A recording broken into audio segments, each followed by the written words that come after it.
Bismillahirrahmanirrahim. Assalamualaikum warahmatullahi wabarakatuh. Halo sahabat Dokastra, jumpa lagi bersama saya Amir Waidi. Nah, untuk acara kali ini berbeda dengan podcast ala-ala santri sebelumnya. Nah, untuk kali ini adalah segmen tanya jawab bersama Ustadz Arif Rima Rahmatullah sebagai Kepala Pengasuh Asrama Santri Persis Putra Bangil. Nah, berhubung besok tanggal 8 November pada hari Selasa akan diadakannya sholat gerhana bulan. Nah, ada beberapa pertanyaan yang akan kita jawab di sini. Nah, untuk pertanyaannya ialah bagaimana untuk tata cara dari sholat gerhana sendiri? Apakah berbeda dengan sholat seperti yang biasanya kita lakukan sehari-hari, atau mungkin bagaimana itu kita serahkan kepada ahlinya? Silakan Ustaz. Iya, Bismillahirrahmanirrahim.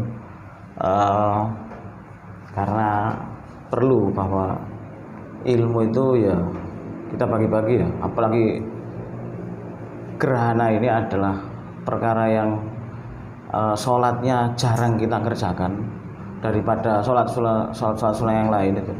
Karena gerhana itu tidak mesti ada itu. Ya, tergantung sama kondisi alam itu kan. Ya. Muter-muternya itu beberapa tahun ya. Meskipun kemudian di zaman Nabi misalnya tidak ada hadis ataupun riwayat yang menceritakan sholat gerhana bulan itu tidak ada. Tapi kita tahu sinyal adanya sholat gerhana bulan itu diantaranya adalah dari sabda-sabda Nabi yang ada di tentang gerhana. Adapun yang gerhana yang kejadian itu di zaman Nabi itu ya bertepatan dengan kematian anaknya Ibrahim.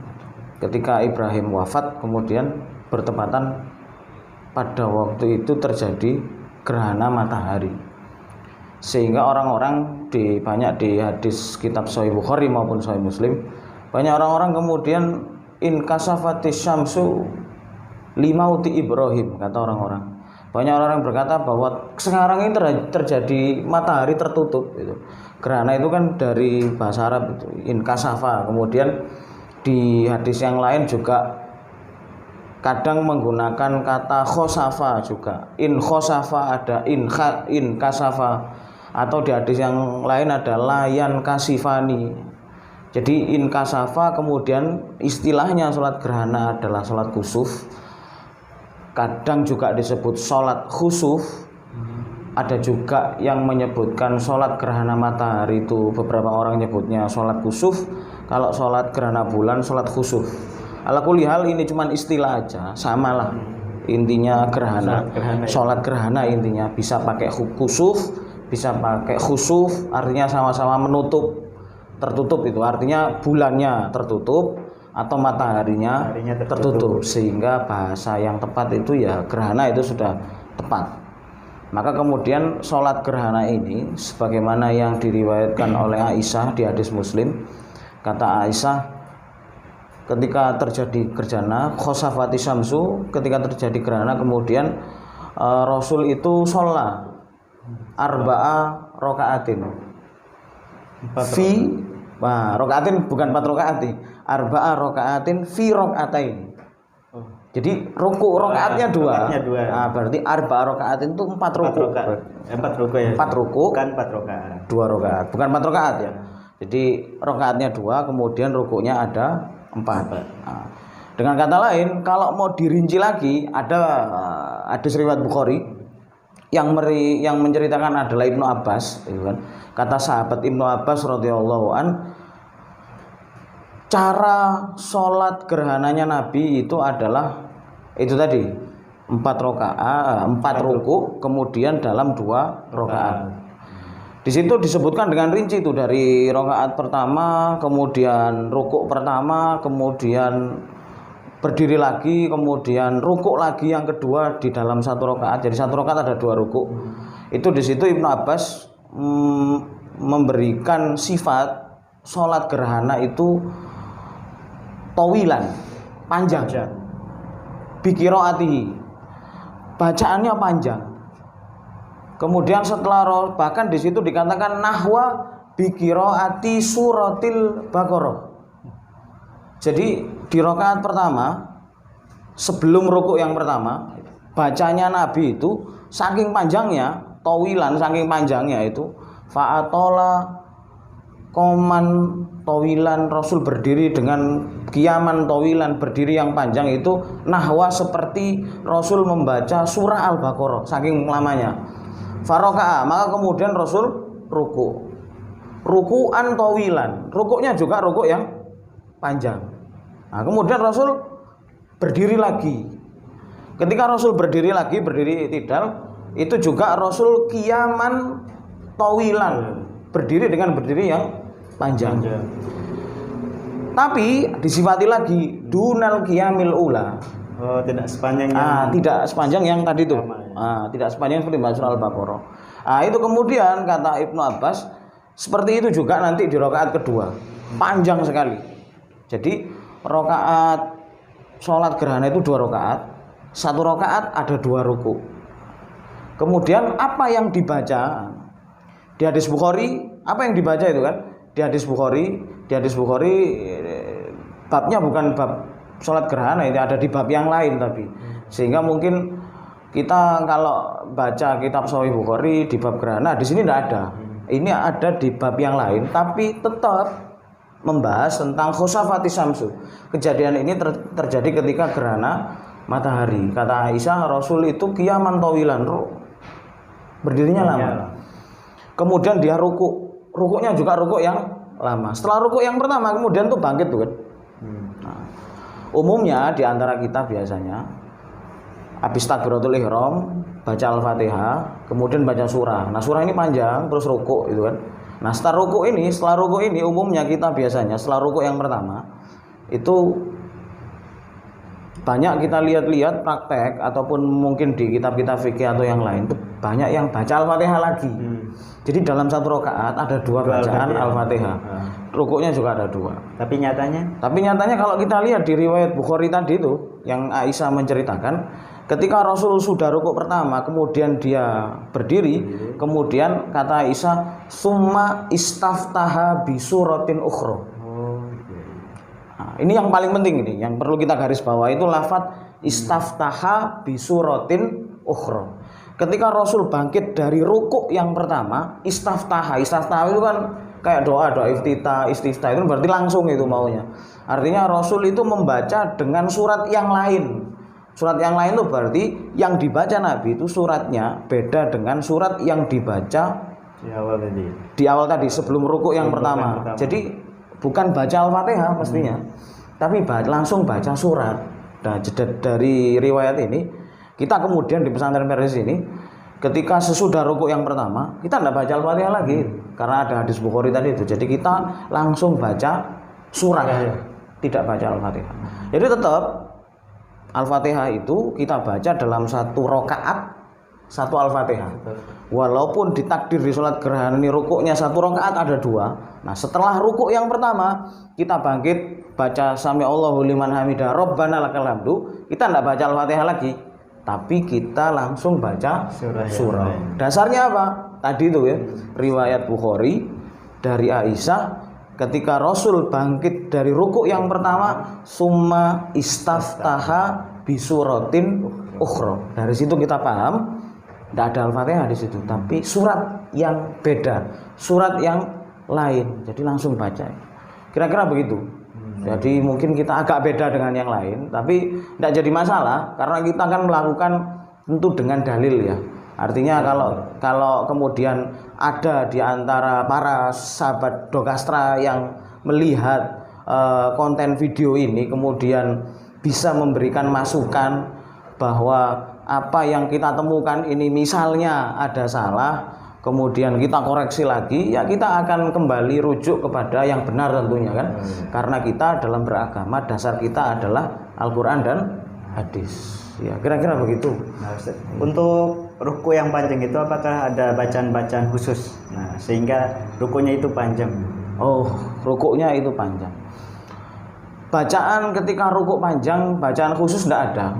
Karena dalil khusus. Jadi gini, dalam sifat sholat Rasul kan udah membatasi itu kan ya, seperti yang kita pelajari di kelas. Shollu kama ra'aitumuni usolli. Salatlah kalian sebagaimana kalian mengetahui aku mengerjakan salat. Di antara banyak kalau kita perhatikan hadis-hadis perbuatan-perbuatan Nabi ketika Nabi sholat,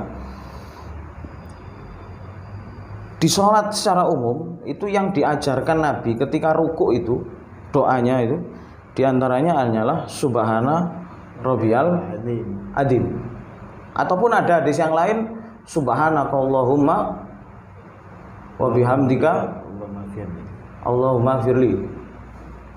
Itu diantara doa-doa yang ada dalilnya gitu kan.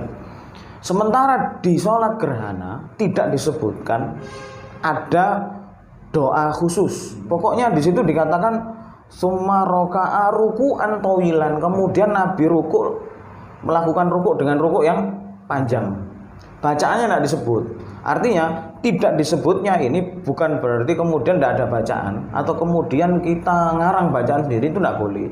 Karena kita harus kembali kepada perbuatan Nabi. Kalau sholat kayak apa berarti? Karena yang ada keterangan Rasul baca subhana rabbiyal adzim maupun doa yang satunya tadi itu, artinya kita ya bacanya apa? Ya baca doa ruku itu yang biasa kita baca di dalam sholat itu kan, subhana rabbiyal adzim. Artinya kalau lama berarti ya kita baca terus tuh. Kalau untuk rakaat kedua sama berarti? Berarti apa yang kita lakukan di rakaat kedua sama dengan apa yang kita lakukan di rakaat yang pertama. Begitu. Jadi tata cara lengkapnya, bacaan-bacaannya kita kembali ke dalil-dalil yang sudah ada. Walaupun di sholat gerhana kemudian tidak disebutkan dengan rinci baca apa.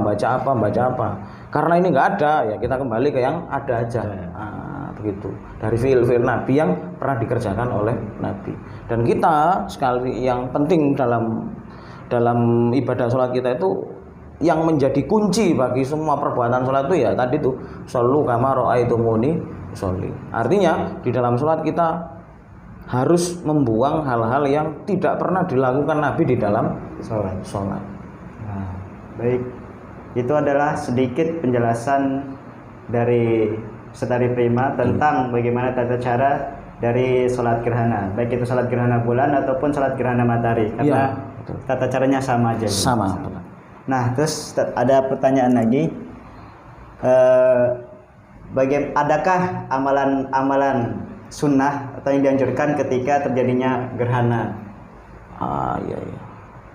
Dalam sebuah riwayat Bukhari, ini paling banyak nih Bukhari Muslim kalau sholat gerhana ini. Aisyah pernah menyebut Rasul itu ketika terjadi gerhana itu Rasul itu takut ternyata. Takut kenapa? Takut terjadi seakan-akan kayak terjadi kiamat. Seakan-akan itu terjadi kiamat. Dalam suatu hadis Bukhari itu dikatakan begitu. Jadi saking takutnya Rasul itu kayak panik. Kemudian mengumpulkan orang-orang untuk melakukan sholat gerhana. Terus kemudian Nabi setelah sholat kemudian berkata kepada para manusia, artinya ini bisa disebut dengan khutbah ya. Jadi setelah sholat gerhana kemudian ada khutbah gerhana. Jadi setelah sholat gerhana ada khutbah gerhana. Kalau sholat Jumat kan khutbah dulu, baru kemudian sholat. Kalau gerhana itu sholat dulu 2 rakaat dengan rukuk 2 kali dalam 1 rakaat itu kan. Setelah sholat kemudian khotib naik untuk memberikan peringatan kepada manusia bahwa gerhana ini adalah sesuatu yang menakutkan.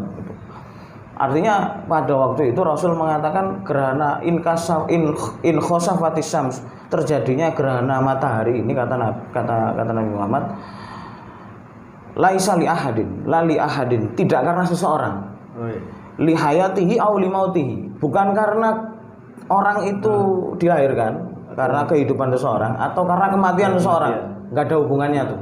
Ini murni tanda-tanda alam, murni tanda-tanda kekuasaan Allah, fenomena alam yang ditunjukkan oleh Allah kepada manusia. Kata Nabi, liyukhawwifa abdahu, untuk menakut-nakuti hambanya, supaya hambanya tuh ngerti bahwasanya ya paling enggak kita bertafakur lah ya, bahwa kita ini memang orang kecil itu, artinya makhluk kita ini kecil, ada yang lebih besar. Kemudian mungkin di gerhana itu mungkin kalau di dalam ilmu IPA mungkin ya, itu kan dalam satu garis lurus tuh. Itu terjadi kemungkinan tarik menarik gaya gravitasi. Bulan ada gravitasinya sendiri, matahari ada gravitasi. Itu kalau ada gravitasi lurus ini kan agak mengkhawatirkan. Nah, itu luyukhawifa abda, untuk menakut-nakuti hambanya. Maka kata Nabi, kalau kamu dalam keadaan tidur misalnya, segeralah kata Nabi di hadis Bukhari itu, fad'u, berdoalah. Jadi anjuran pertama adalah berdoa. Suruh berdoa. Wakabbiru, dan bertakbirlah. Banyak-banyak berdoa, banyak-banyak bertakbir. Watasodaku, yang ketiga, dan bersedekahlah. Yang keempat, fasolu, dan juga kerjakanlah sholat. Jadi anjuran-anjuran dalam gerhana itu paling tidak ada 4, itu paling tidak. Dari riwayat Bukhari, Muslim, banyak sahabat yang memberitakan anjuran-anjuran itu 4. Di antara sholat gerhana, kemudian tadi itu berzikir kepada Allah, kemudian berdoa, kemudian sedekah. Jadi itu anjuran-anjuran yang diberikan Allah kepada Nabi Muhammad, kemudian Nabi Muhammad menyampaikan kepada kita bahwa yang perlu kita lakukan ketika terjadi gerhana adalah seperti itu. Dan satu lagi mungkin saya lupa ya. Ada satu lagi yang agak terlewat. Tadi Aisyah itu jaharo menceritakan bahwasanya anan nabiyya jaharo bi qiraatihi fi sholatil kusufi. Jadi sholat kusuf, sholat gerhana itu bacaannya jahar. Jadi keras ya bacaan. Keras bacaannya. Yang pertama itu keras. Yang kedua ada lagi, sholat gerhana ini kayaknya tidak mungkin dikerjakan sendiri. Jamaah. Harus berjamaah. Ada khutbahnya. Betul sekali. Karena ada khutbahnya. Kita kemudian ada tagline, ada kesimpulan bahwa sholat yang ada khutbahnya itu harus dikerjakan dengan berjamaah. Karena kalau ada khutbahnya, ada khotib, ada yang mustami, ada yang dengar tuh mestinya. Nggak mungkin khutbah sendiri nggak ada yang dengar. Artinya nggak mungkin kayak sholat gerhana yang ada khutbahnya ya, sholat Jumat, sholat Id, terus apalagi tuh sholat minta hujan, istisqa, itu ada khutbahnya. Artinya kita harus mengerjakan dengan berjamaah. Jangan sholat dengan sendirian. Artinya kalau sholat dengan sendirian berarti kita tidak menjalankan kewajiban yang dibebankan kepada kita dalam tata cara sholat gerhana. Jadi sahabat Kasra, kalau sholat gerhana silakan bergabung ke masjid-masjid atau bikin jamaah. Lalu ada khutbahnya, jangan sekedar sholat aja berarti. Kira-kira begitu. Masuk dalam tata cara dari sholat gerhana ya, ada khutbahnya. Iya betul. Tadi yang terlewat tadi di segmen yang pertama. Jadi sholat gerhana ini khutbahnya ini sama kayak sholat itu saja, setelah sholat dilakukan. Betul, setelah sholat dilakukan. Cuman bedanya kontennya, isi dari khutbahnya mungkin yang beda. Kalau sholat Jumat itu isi khutbahnya tentang adab bencana ya, peringatan bagi manusia. Tapi kalau sholat gerhana ini Rasul materinya itu adalah pasti ayatun min ayatani min ayatillah. Gerhana bulan dan matahari, asyamsu wal qamaru ayatani min ayatillah, itu menunjukkan tanda-tanda kebesaran Allah. Jadi khutbah gerhana itu kita menyampaikan bagaimana Allah dengan kekuasaannya yang ini kita sampaikan kepada orang-orang bahwa yang terjadi ini bukan ada hal-hal mistis. Bukan karena terjadi sendirinya. Iya. Ataupun ada hal mistis. Misalnya kalau orang-orang dulu kalau gerhana bulan ada mungkin di tradisi di Jawa misalnya suruh gantung-gantung di pohon tuh biar molor badannya, motot misalnya gampang tinggi misalnya. Nah itu kan mistis tuh kan, mistis. Jadi kita nggak ada hubungan tuh sama yang mistis begitu. Jadi ini murni fenomena alam yang Allah tunjukkan kepada kita. Di antaranya adalah untuk menakut-nakuti kita itu supaya kita sadar bahwa kita makhluk kecil, kita perlu introspeksi diri, kita perlu banyak bersedekah, kita banyak dosa, artinya begitu kan, kurang lebih begitu. Untuk menyongsong hari kiamat tuh kayak gimana? Karena Rasul kalau ketika gerhana itu digambarkan oleh Aisyah, seakan-akan kiamat akan datang. Kepanikan tuh ada di wajahnya Nabi. Saking paniknya. Betul.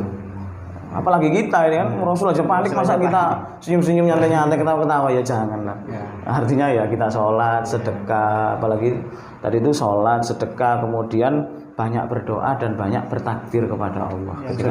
Yang udah dijamin masuk surga aja takut, panik, apalagi kita yang tidak dijamin masuk surga. Astagfirullah. Semoga kita dijauhkan dari itu, hal-hal seperti itu. Baik, sahabat Dokastra, itulah sedikitnya dari penjelasan Ustaz Arif Prima tentang tata cara dan juga amalan-amalan yang dianjurkan ketika terjadinya gerhana, baik gerhana bulan ataupun gerhana matahari. Nah, mungkin hanya ini yang bisa kami sampaikan. Kurang dan lebihnya mohon maaf. Sampai jumpa di segmen-segmen berikutnya. Assalamualaikum warahmatullahi wabarakatuh. Waalaikumsalam. Jangan lupa subscribe ya.